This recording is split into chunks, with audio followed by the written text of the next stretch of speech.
Hello, and welcome to today's webinar. I'm Nick Zulovich, part of the team at Cherokee Media Group, and editor at Subprime Auto Finance News and Buy Here, Pay Here Journal. Pleased to welcome you to today's webinar titled In a Sea of Vehicle Location Data Without a Paddle, led by our friends at DRN, Digital Recognition Network. And just a couple quick housekeeping items. We are recording today's webinar, so please keep watch of your inbox for a message containing a link to that recording so you can review the conversation that's being held today and shared with other individuals at your shop. And if you have any questions for our panel of experts, just use the Q&A box on the Zoom platform to submit your questions. So without any further ado, leading our conversation today is Stephen Nethery, who is the Senior Vice President of Business Development and Client Services at DRN Data. Stephen, take it away. Thanks. Thank you, Nick. Appreciate it.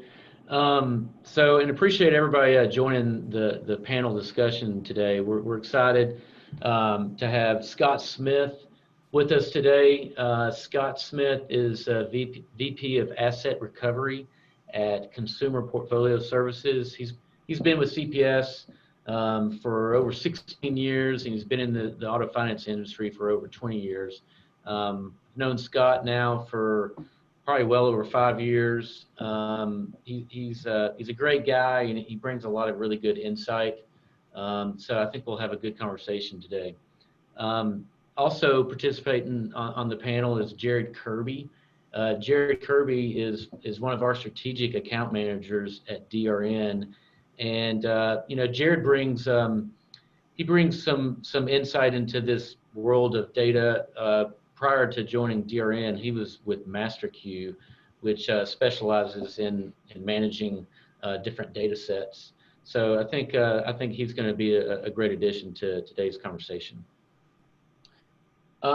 So before we get started, just a quick high-level overview of DRN for those of you who are participating who may not be familiar with DRN. DRN, we're a data and analytics company, and we specialize in vehicle location data. We collect vehicle location data using a network of mobile LPR cameras across the country, and we scan about close to 250 million plate scans each month.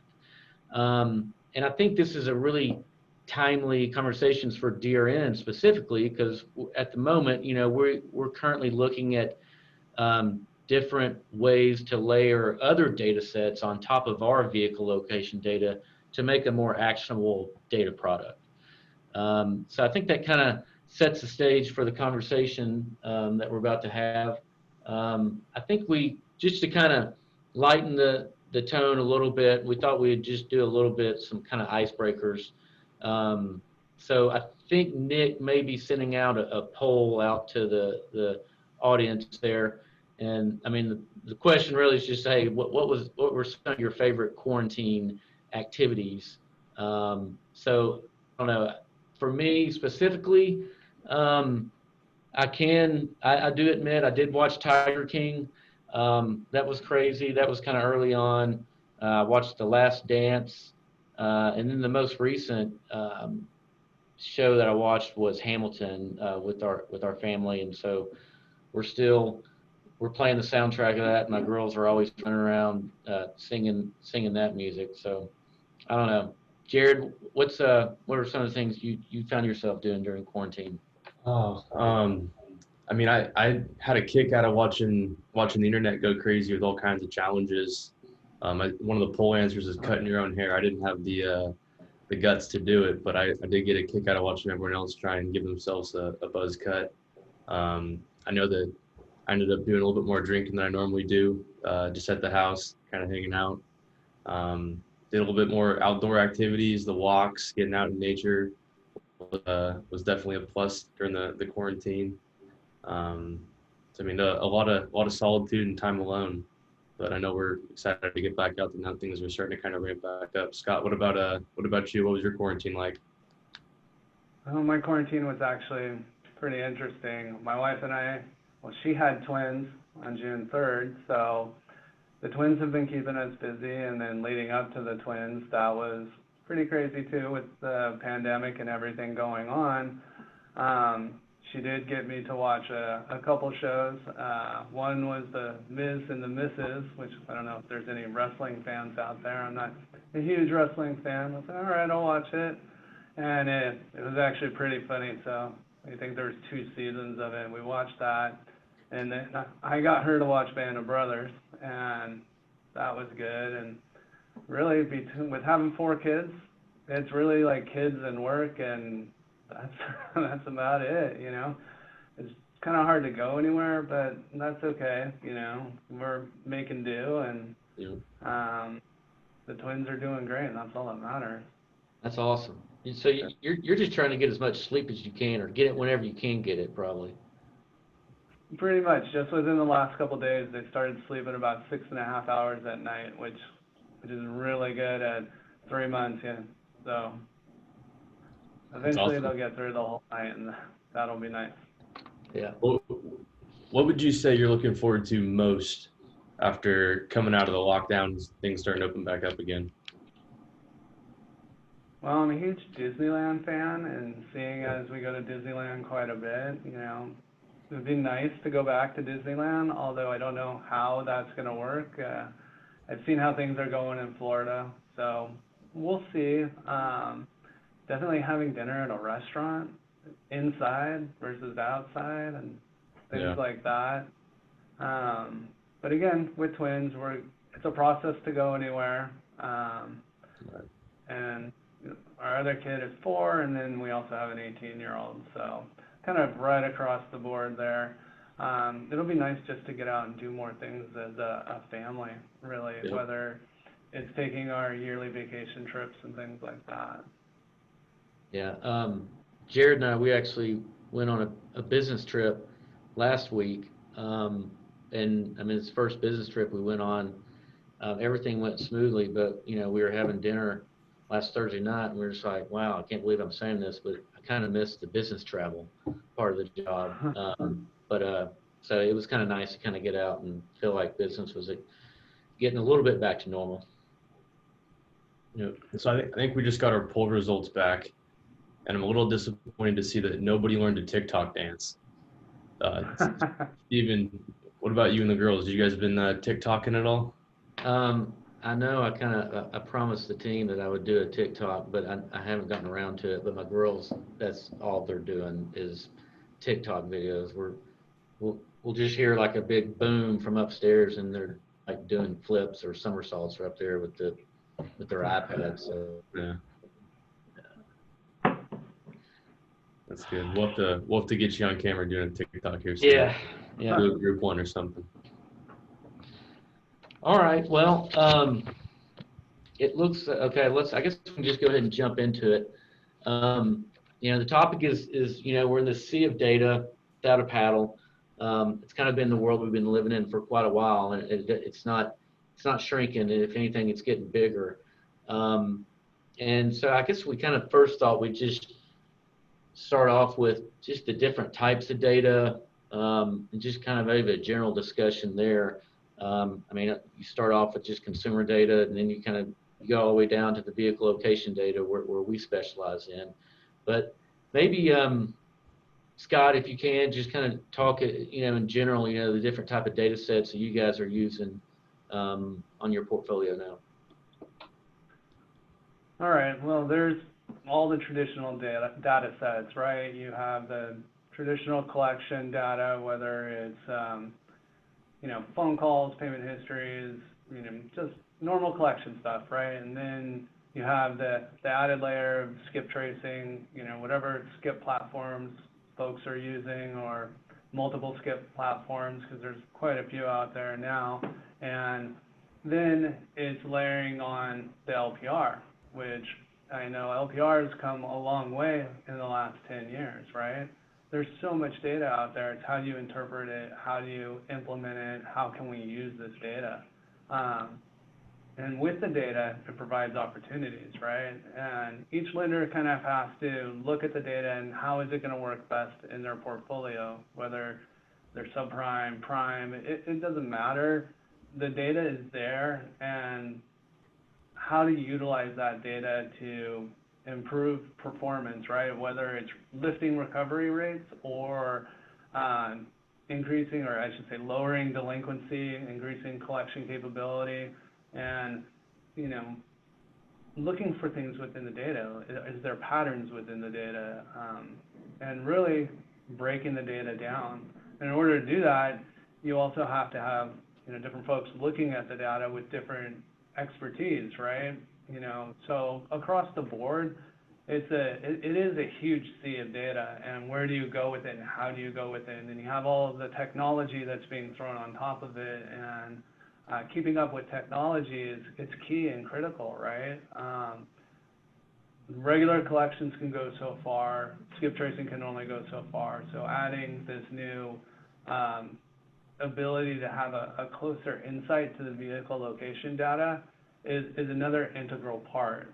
So it's just a matter of finding a formula that works for your portfolio, the type of paper you're funding, the type of folks you have working with you, and how your training is. And so it's much wider than just data, right? But data is a huge factor. Yeah, sounds like it's trying to figure out how to use the data and how to figure out what story the data is telling you about each account, and then, you know, how you can alter your collection strategies as a result of the story. That's correct. And that it feels like it's kind of in the early stages of it. I know just at like Used Car Week last year, you guys were out there talking to everybody about pushing the location data out of just the repo space and into the collection portfolios, and really pushing on how what a key component that can be. So right now we're in like a discovery phase, right? You know, maybe within the next year, you know, folks are really going to be able to see where this data is landing for them, and hopefully companies are out there trying it out.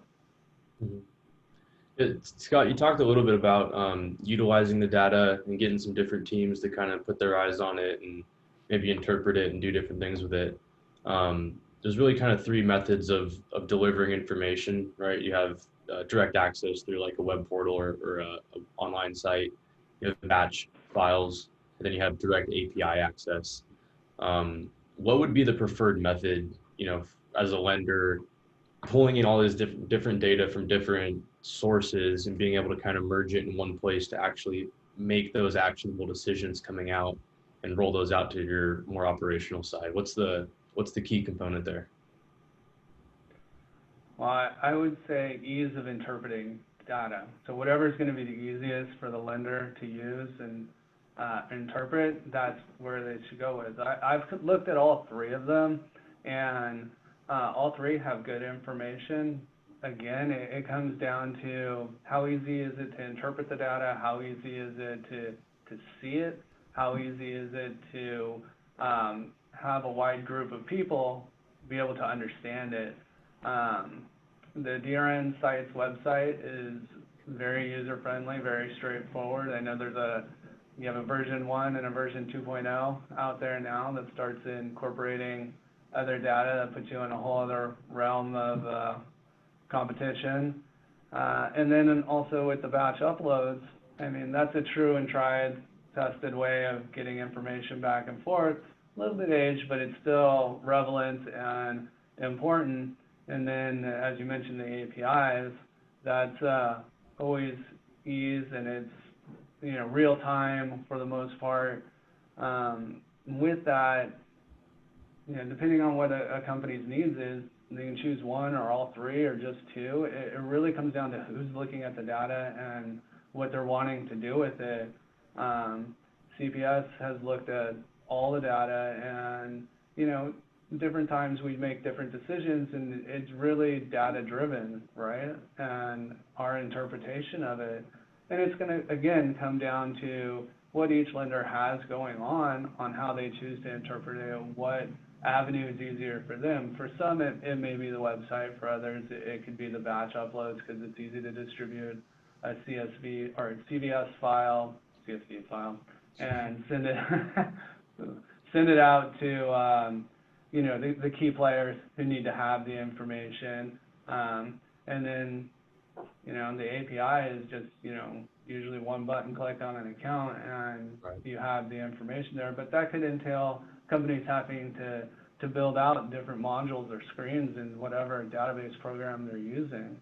So again, companies should look at all three and make a determination on what suits their needs the most. It also creates kind of a need for an out-of-the-box solution that may not take any resources from the lender side, right? If vendors can deliver to you something that you just open up right away, there's value to that too, whether whatever method it is delivered in, with not having to go spend resources to connect data points or put the scores together, things of that nature. I think that's probably maybe something to take away as far as like a huge offering coming out of COVID, especially with resources being potentially limited, and just ease of use for you to take data and do something with it. Right. And the COVID has been an interesting aspect, right? There's states that have had moratoriums. There's agents who've gone out of business or drastically shrunk in staff. And then that also, the question remains, okay, is there going to be less hits because there's less spotter cars out there scanning for the license plates? And that's not even getting into, say, like rural areas, right? Metropolitan areas, for the most part, are always going to be much higher density in the hits and the data, but you can't discount the rural areas because everyone's trying to get out to the rural areas. And then, what fees are associated? What's the cost with the whole pandemic, with agents having reduced manpower and now maybe closing a couple lots? Okay, there's going to be mild speeds to get out to a rural area. Maybe they can only run it once a week or twice a week, or instead of having, scans there, once a week or twice a week, now we're maybe only getting scans like once every 45 days or something, because that's when the spotter cars are able to get out there. So it kind of takes, the agents who are actually out there scanning and the lenders, how can we all work together? Because we have a common goal, right? To repo as many cars as possible. Of course, with the lenders, we want to try to avoid repo. Collection's always the best option, but if we're going to repo, it's nice to have an idea of where the car is at, generally speaking. So, we're kind of transitioned a little bit into just the COVID conversation. I know all businesses, no matter really what industry, it's forced them to kind of take a look at their business models and reassess, adjust, and some things are maybe coming out of this with a different strategy. Have you guys made any adjustments during this COVID period that you think are overall improvements to your business?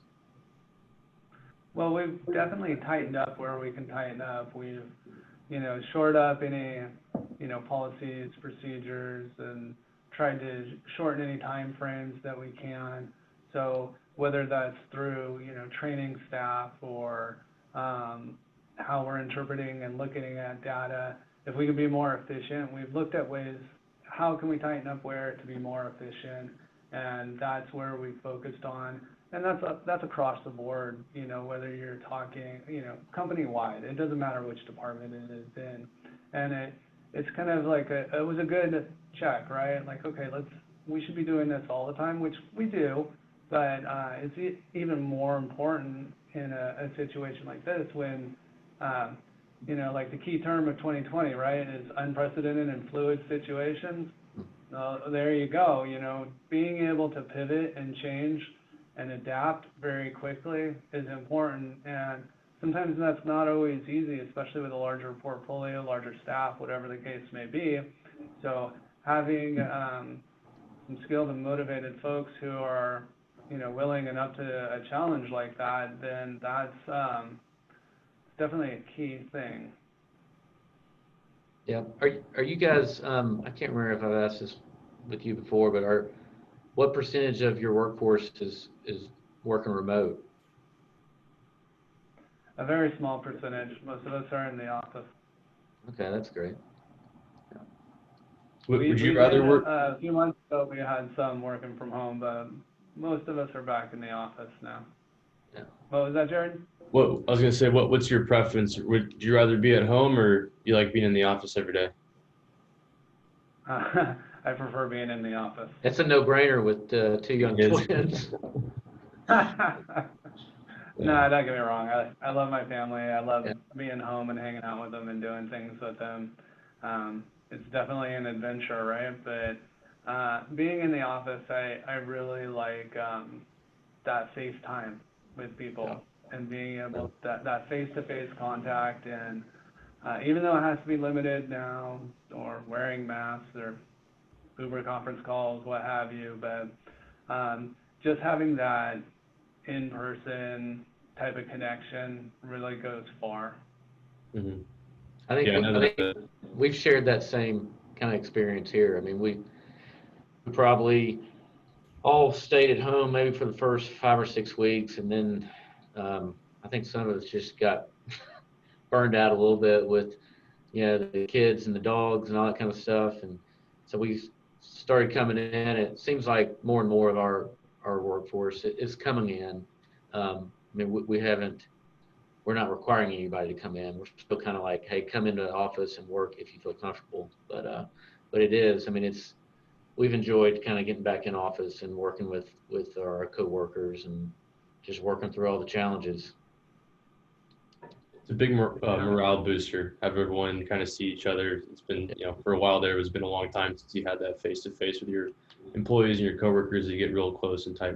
So, I know for us, it's been a good thing. One thing that we kind of indicated we want to talk about is using the data that you guys are actually going out and pulling in. I mean, there are so many different data points and data elements that are probably being sent to you or distributed. How are you keeping track to make sure that everything's being utilized, nothing's being skipped over? I think a prime example would be on some of these comp reports that may come back from certain data providers with a couple hundred, either leads or phone numbers. What methods may you guys be going through to kind of make sure you're getting all of the data or taking the most advantage of it as possible? Well, it's a little difficult. Again, it goes back to having some skilled folks who are working with everybody who's using the data and ensuring that they're understanding the data and understanding what to do with it, whether it's sending an agent to a certain address versus a different address, or when to start skip tracing on something, when to hold back on it. Really, it comes down to communication, right? So we have discussions, we talk about it, and then there's a few of us who just get in there and we crunch data, whether it's from the portfolio, whether it's the DRN data. We crunch it, we look at our numbers and see the direction where things are going. We make adjustments as needed. And with that, again, it goes back to how each lender is going to look at the data, right? And what direction they're going to go in. And there's so many different key points, and there's so many different variables as far as the human side of it within the office that each lender they have to do what works for them, right? And sometimes one avenue works, another avenue doesn't work. The point is to keep trying and keep watching the data. Mm-hmm.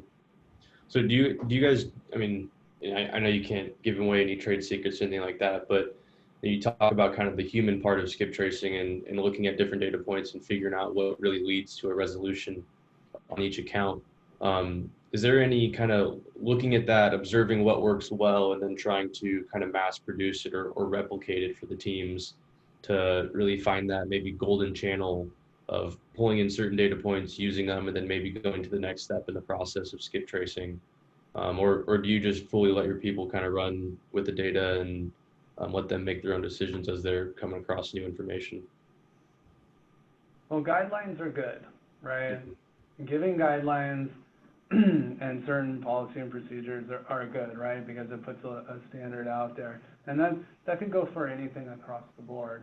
But also giving your folks the freedom to be able to bring up ideas and new ways of looking at things is also very critical, right? Keeping that avenue open to them to where they can say, hey, I'm seeing this, this, and this. Can we try this? And then being open to listening to all that is also key. And things change, the data changes, customers' habits change, you know. I mean, being in, depending again what type of portfolio you have, whether it's subprime, prime, it doesn't matter, you're going to see changes within your portfolio. And some of that is based on, you know, what's going on, whether it's pandemic, whether it's a recession. And then of course, everybody's going to try to project and anticipate what's going to happen next, but we are following the data. But leaving those lines of communication for staff to feel open to talk is one of the best sources of information, of ideas that I've come across. Yeah. And I don't know, to kind of expand on that topic of just communication, I mean, I think it goes even a step further for us, and that's why we appreciate, you know, partnerships like we have with you, because we're encouraging our, you know, strategic account managers and really everybody at DRN to have more conversations with our customers, particularly right now during these, you know, times of change, just to better understand our customers and how we can pivot or change our products and offerings to, you know, really provide more value to our customers. So I always enjoyed talking with you, Scott. You always got good insight and everything, and it just kind of really does. Whenever you treat it like a partnership, it makes us better, and if we can get better, we can provide more value to you guys. And to piggyback on that a little bit, Stephen, I mean, we, you know, as a vendor, all vendors kind of sit in a little bit of a unique position with their clients, that they have a little bit of insight into the shops and maybe what processes or what strategies are working well for them. And if, you know, without giving any kind of anything confidential away, if we can help implement certain strategies that have worked well for other clients into your shop, I know risk scoring and similar things like that are something that we've rolled out recently that have been able to help other organizations. The insight that we have that are, you know, is sometimes just kind of sitting on the burner, doesn't really get out to the right people because those communication channels aren't always open, is a little frustrating. So I mean, good communication between vendors and our clients is huge. I know we've done a good job with that with you, Scott, and some of our other clients as well, but that's also a huge part that we love to do and love to talk with our clients too. So I agree. A lot of business comes down to communication, right? Whether it's, you know, talking to dealerships, talking to data providers, talking to repo agents, talking to attorneys, even talking to customers, you know, and that's, you know, putting that out there and creating that consumer confidence is huge, especially in the auto finance world, right? Because let's face it, nobody wants to be late on their payments. Nobody wants a car to get repossessed. Nobody wants to end up on a collection list or have negative marks on their credits, but all that stuff is going to happen. There's no way to avoid it entirely, but if the communication is there, whether it's from collectors or to vendor, to client, to whatever the case may be, it should hopefully make business run smoother, more efficiently, and just have more ideas and encouragement on all sides. yeah, pivoting a little bit, one thing you mentioned was communication with agents. And I think we've all kind of anticipated this big surge or this kind of bubble of auto loan delinquencies to hit as we approach Q4. We've heard, you know, some other lenders that are implementing strategies to increase fees to the agencies to help run their accounts over, you know, kind of like a priority fee to help run their accounts first in the mass volume that are coming down. What do you think about the kind of, I guess, the rest of the year, maybe what we may see coming out of COVID with any kind of potential surge, any changes that lenders are making to help account for that, whether it's ramping up resources, changing infrastructure, changing fee structures, things like that? What are your thoughts kind of on that whole scenario? Well, I think we've seen a lot of it already. I know the ARA has done a lot of talk here in the last several months and talking about different like PPE fees and new criteria for how long to wait before entering a vehicle, things like that. And some of the information is really good. Some of it is right on point. They've been super on point with any of the legislature that's been coming up as far as repossessing vehicles. Obviously, certain states had moratoriums, but we're seeing those now finally lifted in most states. I believe there's only 2 states left, maybe DC and Maryland. Illinois recently lifted theirs. So you have all that happening, and I know that there was a feeling there was going to be a repo surge here in July or August. To my knowledge, and from what I've seen kind of across the board, even outside of our little world here at CVS, is I don't think that has manifested as much as kind of everybody was anticipating it was going to. So going into Q4, as things have more reached a new normal, if you will, or going back to a type of normalcy. Overall, I mean, people are still buying cars, right? Lenders are still originating loans, so there's some consumer confidence that is still out there.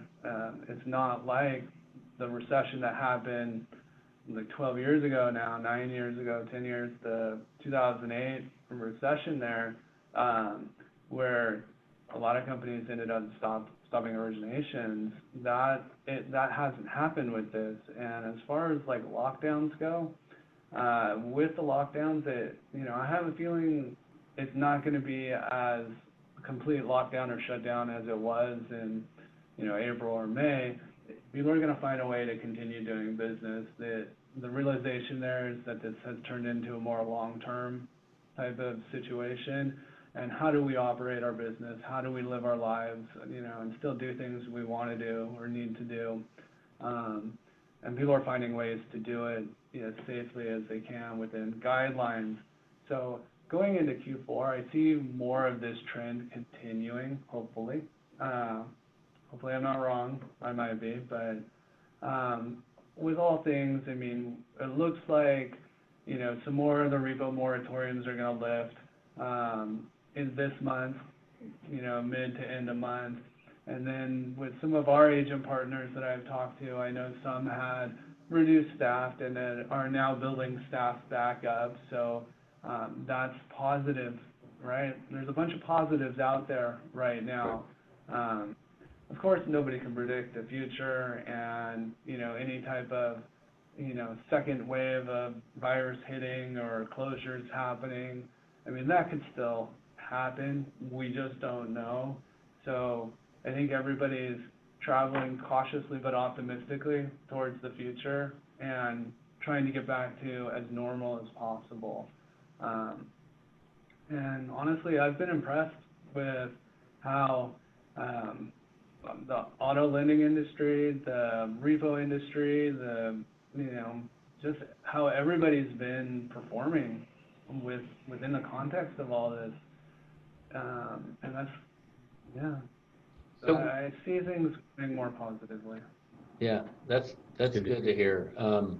So it doesn't sound like you've seen any issue with like overcapacity placed on the repo vendors. And I mean, we've heard that concern from some other lenders, with maybe some of the repo agencies or vendors or whatever have not opened back up. And so there's a bunch of new orders, but not as many vendors to service those orders.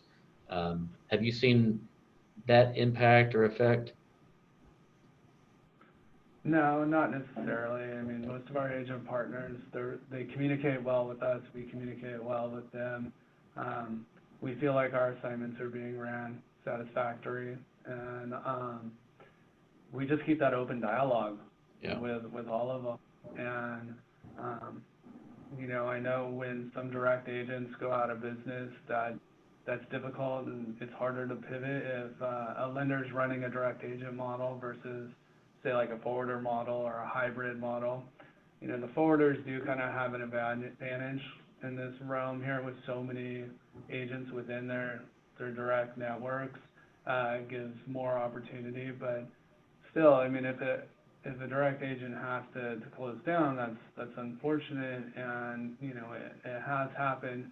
I don't think it's been as widespread as everybody anticipated it would be, and that's a good thing, because there's definitely a place for them, and you know, then like I said, there's a place for the forwarder model, and with that, you know, I know with the forwarders, they're very good about whether it's rotating assignments or as an agent shuts down or, you know, certain lots are closed, they're able to quickly pivot and ensure that the assignment goes through and continues to be ran. So again, we're coming down to communication, right?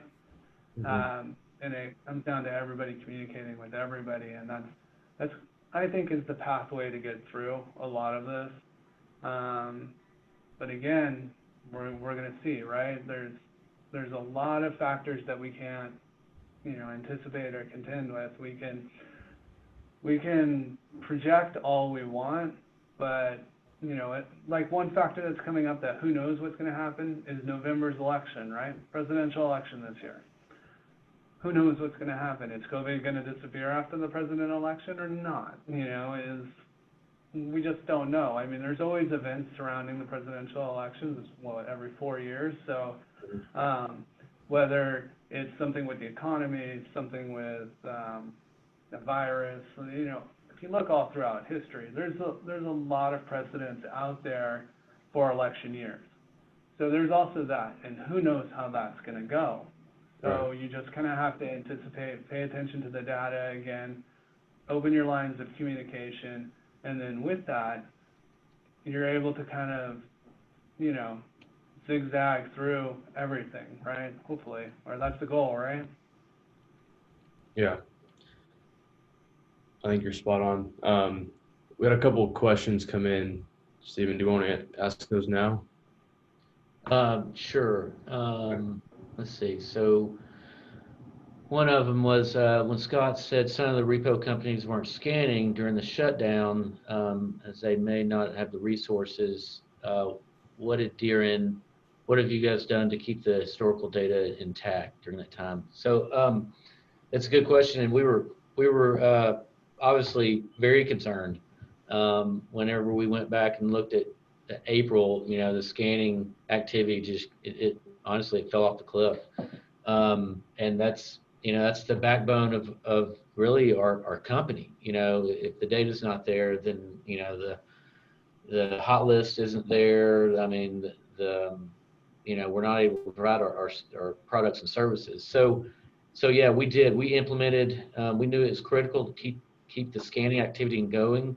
So for I think it was 2 or 3 months, we created a pay to scan program to keep the data flowing. And I don't know, I think that was pretty critical to just kind of keep the lights on with our repo agents, our affiliates who are out there scanning.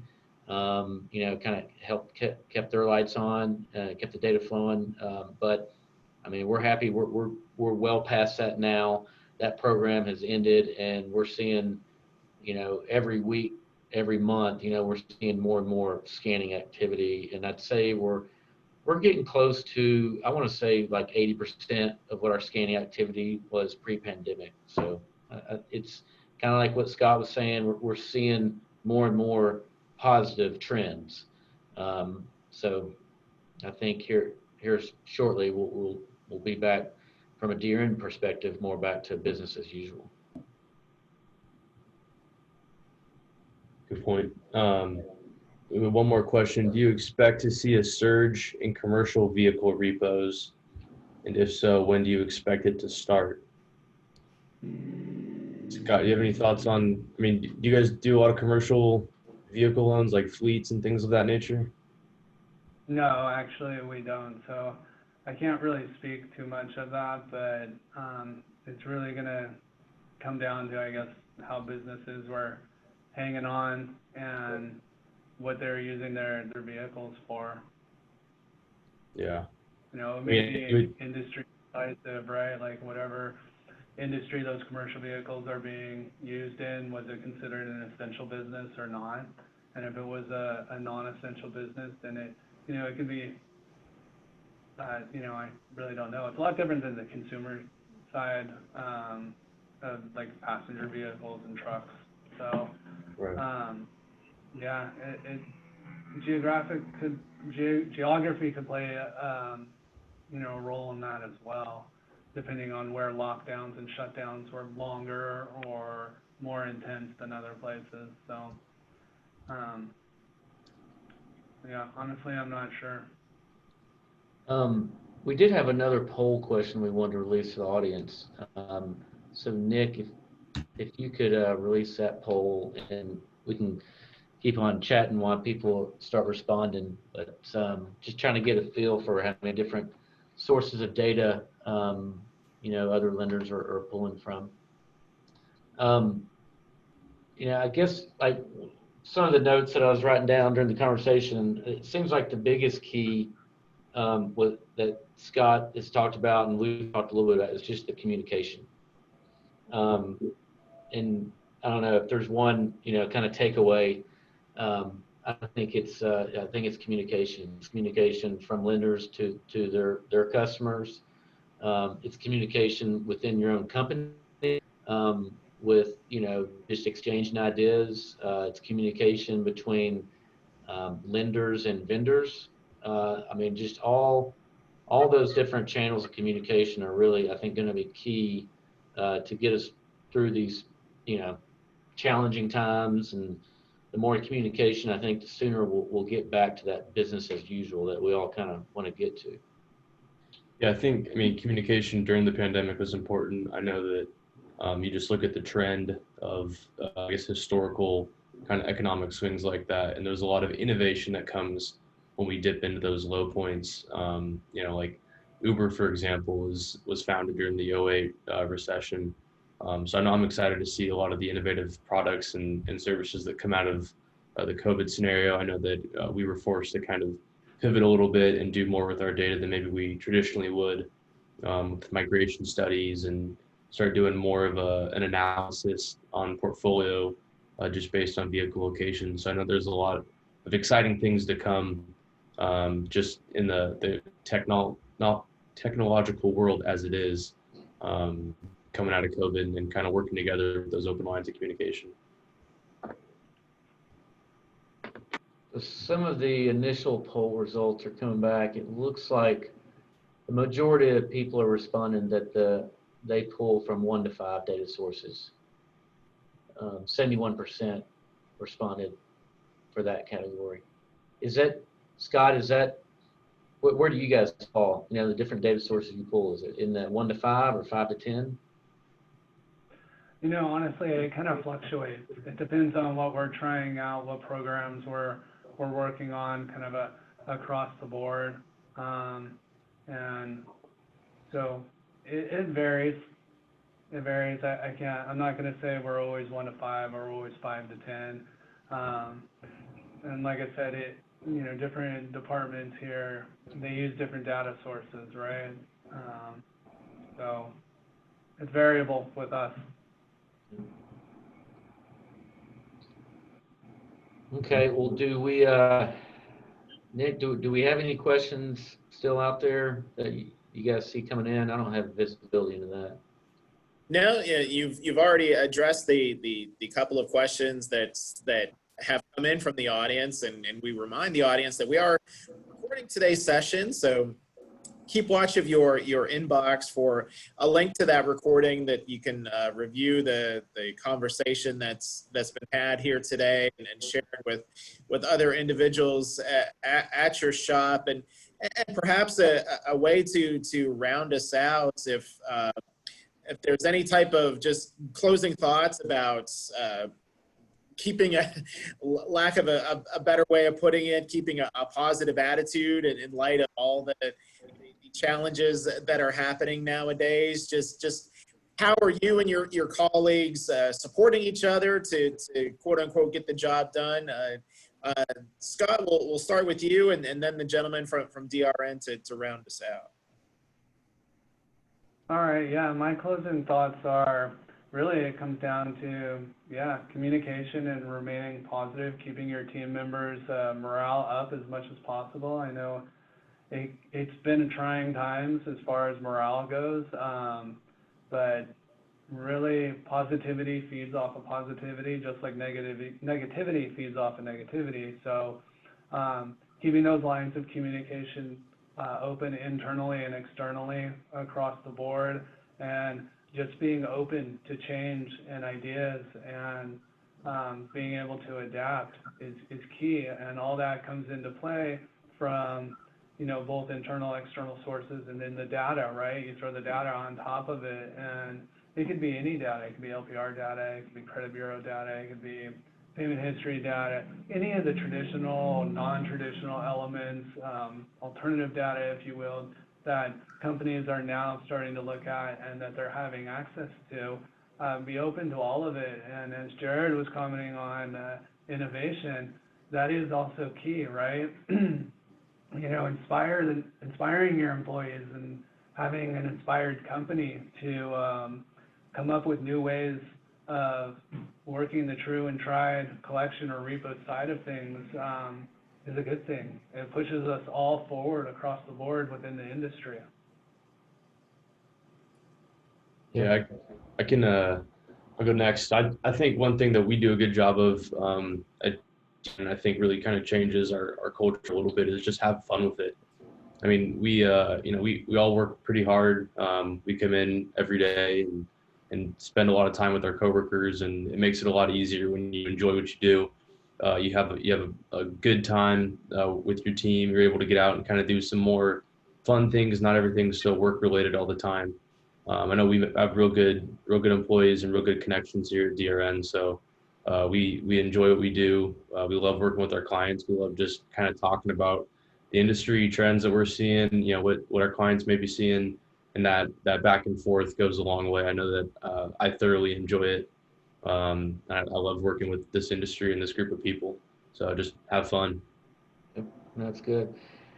And I mean, my thoughts are, I feel like we've been working really, really hard through all this. Some people ask like, hey, has your work slowed down? It's like, no, not at all. I feel like we're trying to hang on.